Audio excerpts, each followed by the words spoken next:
আসসালামু আলাইকুম এভরিওয়ান। আজকে শেয়ার করব কিভাবে একদম সহজে আমব্রেলা বা শাপলা হাতা কাটিং ও সেলাই করবেন। তো কাপড়টিকে একটি ভাঁজ দিয়ে এখন কোনাকুনি করে নিব। এখন এই বাড়তি অংশটুকু কেটে ফেলব। কাপড়টি সমান করে কেটে নিলাম। এখন কাপড়টি আরেকটি ভাঁজ দিয়ে দিব।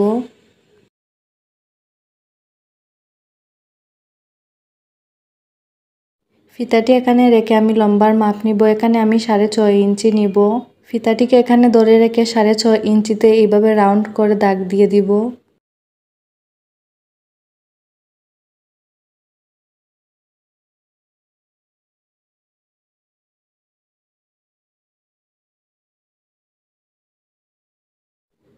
এই 6.5 ইঞ্চিতে এইভাবে গোল করে এখন কাটিং করে নিব।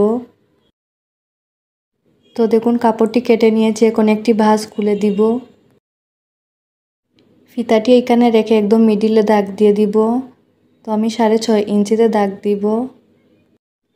6.5 ইঞ্চিতে এই ফিতাটি এইভাবে রেখে আরও 1 ইঞ্চিতে দাগ দিয়ে দিব।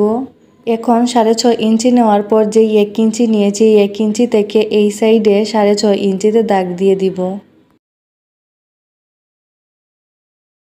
এখন এই দাগ দুটো রাউন্ড করে মিলিয়ে দিব।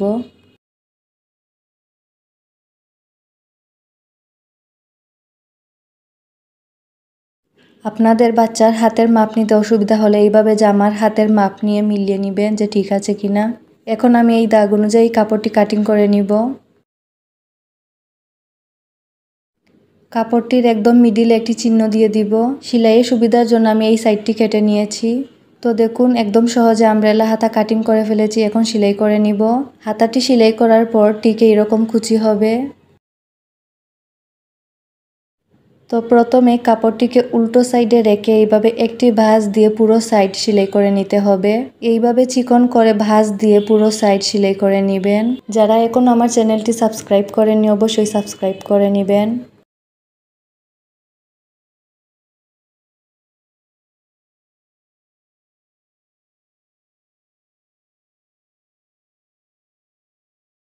এই তো দেখুন আমি একটি সেলাই দিয়েছি। এখন কাপড়টিকে আরও একটি ভাঁজ দিয়ে পুরো সাইড সেলাই করে নিব।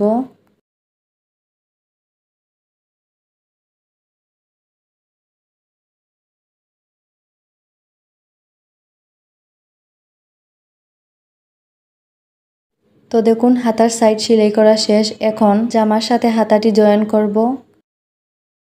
জামাটি সোজা সাইডে ও হাতাটি উল্টো করে একদম মিডিল থেকে সেলাইটা করতে হবে।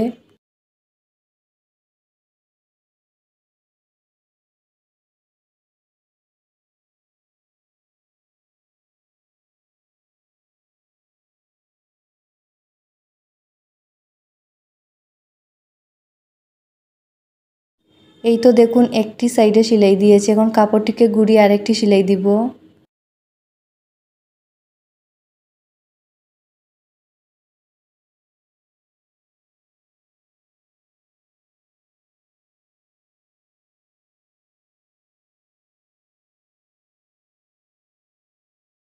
এই তো দেখুন হাতাটি সেলাই করে নিয়েছি। ভিডিওটি ভালো লাগলে অবশ্যই লাইক কমেন্ট করবেন। আর নতুন নতুন ভিডিও পেতে অবশ্যই চ্যানেলটি সাবস্ক্রাইব করে পাশে থাকবেন।